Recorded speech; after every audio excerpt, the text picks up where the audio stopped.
What was the biggest risk you ever took, and how did it turn out? Back when I was 24, working a dead-end office job in Manchester, I hit a point where every day felt exactly the same. I'd sit at my desk, shuffle papers, drink bad coffee, and count the hours. One night over beers, my friend jokingly said, "You know what we should do? Open a cafe." It started as a joke, but the idea stuck with me. I spent weeks researching. Leases, equipment, suppliers. I had a tiny bit of savings, just enough to cover maybe 3 months of living expenses. My parents thought I was insane. My friends were skeptical. But there was this tiny voice in my head saying, "What if it works?" I quit my job, drained my savings, and signed a lease on a small, run-down spot on a side street. The first few months were brutal. Some days we barely made enough to cover the electricity bill. I slept in the back room more than once because I couldn't afford rent elsewhere. But slowly, word spread. We started getting regulars. Students, artists, old guys who just wanted a place to read the paper. A year in, we broke even. 2 years later, we were profitable enough that I opened a second location.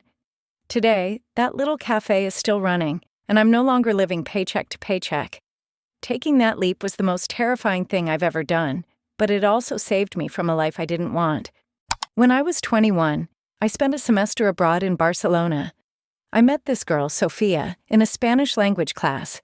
She was smart, funny, and had this incredible ability to make everyone around her feel at ease. We became friends fast, spending weekends exploring the city, drinking cheap wine by the beach, talking about everything and nothing. By the end of the semester, I realized I had fallen for her, hard. The problem was she had a boyfriend back in her hometown. I kept my feelings to myself, telling myself it wasn't worth ruining the friendship or making things awkward. But on our last night in the city, as we sat overlooking the lights of Barcelona from a hilltop, I decided to risk it. I told her how I felt, fully expecting rejection, or at least a gentle letdown. Instead, she smiled, leaned over, and kissed me. It turned out her relationship back home had been falling apart for months, and she had been just as afraid to say anything. We spent the rest of the summer traveling together, and though we eventually went our separate ways, that moment taught me something. Sometimes, it's worth risking a good thing for the chance at something great. At 28, I packed up everything I owned into 2 suitcases and moved to Tokyo, a city I had never visited, where I didn't speak the language, and where I had exactly one contact, an old college acquaintance who said I could crash on his couch for a week. Everyone thought I was crazy. I had a stable job, a decent apartment, and no real reason to leave. But I was restless, stuck in a loop of predictability. I wanted something different, even if it scared me. The first few months were rough. I got lost daily, struggled with cultural differences, and missed home more than I expected. I worked odd jobs, teaching English, freelance writing, even handing out flyers in the street. But gradually, I built a life. I learned the language, made friends, found a job in a startup. Eventually, Tokyo felt more like home than the place I had left behind. It wasn't easy, but stepping into the unknown was the best decision I ever made.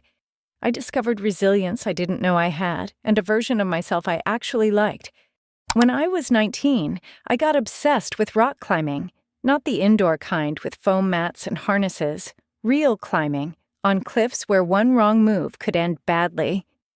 One summer, a group of us decided to tackle a notoriously difficult route in the Rockies.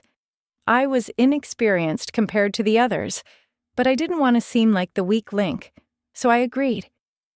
Halfway up the route, I slipped. For a terrifying second, I dangled in the air, the rope biting into my waist. I hit the rock hard, scraping my arm badly, but luckily my harness held. Still, I was shaken. The injury wasn't serious, just bruises and a nasty gash. But it shook my confidence for months. I quit climbing for a while, rethinking why I was so willing to risk so much. Eventually, I came back to it, but more carefully, more respectfully. That fall taught me that risk isn't about proving something to others. It's about knowing your limits and pushing them responsibly. In 2015, I was 26 and working as a software developer in Berlin. A decent job, good salary. But I was bored out of my mind. Around that time, a friend introduced me to Bitcoin. Back then, it was still this weird niche thing. People laughed at it, called it monopoly money. I started small, buying a few coins here and there. But the more I learned about blockchain, the more obsessed I became. One night, after a particularly frustrating day at work, I did something insane. I cashed out my entire savings account, about $25,000, and dumped it all into Bitcoin. Everyone said I was out of my mind. My parents thought I had joined a cult. Even my tech-savvy friends thought I was being reckless. For months, nothing happened. The price barely moved, and I started doubting myself. Then, 2017 hit. Bitcoin skyrocketed. My tiny little investment turned into 6 figures almost overnight. I sold at the right time. Pure luck, honestly. And used the money to start my own software company. Taking that risk didn't just change my financial situation, it changed my entire life trajectory. I learned that sometimes the biggest payoffs come from the most uncomfortable decisions. But only if you're willing to sit with uncertainty longer than everyone else. During college in Melbourne, I had a friend, Chris. We'd been close since high school, the kind of friendship that survived bad breakups, failed exams, and terrible parties. But as we got older, Chris changed. He became manipulative, controlling, quick to anger. I kept making excuses for him. He's just stressed, he's going through stuff. Until one night, after a massive argument where he humiliated me in front of a crowd, I decided I'd had enough.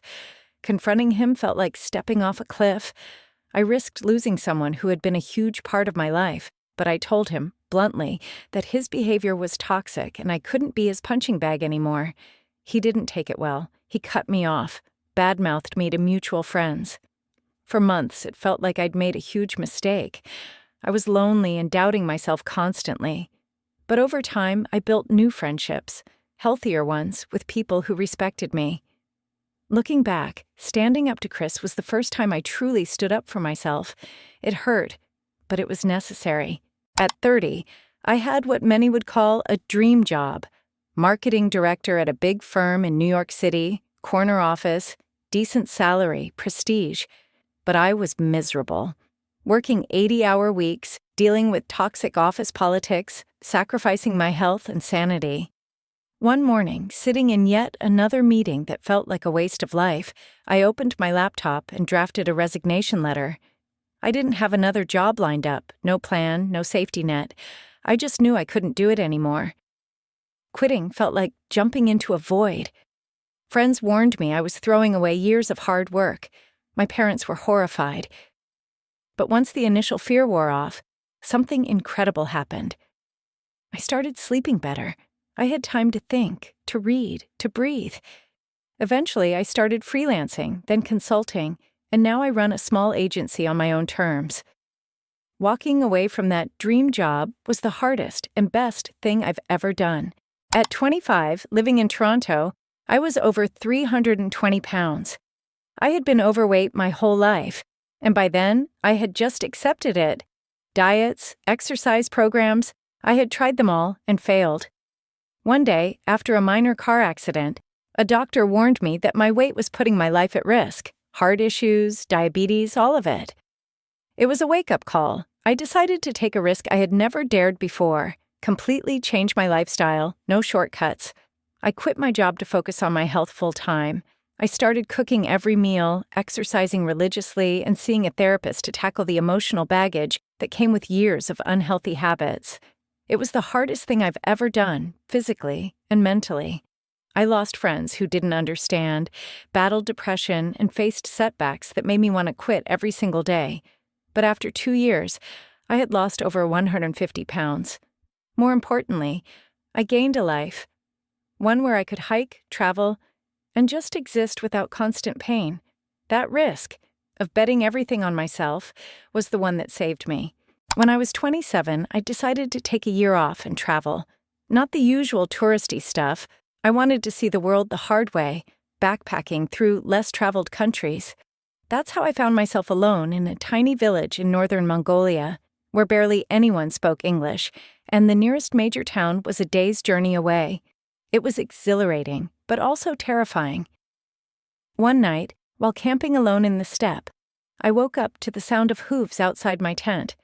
I peeked out and saw a group of horsemen, nomads, surrounding my camp.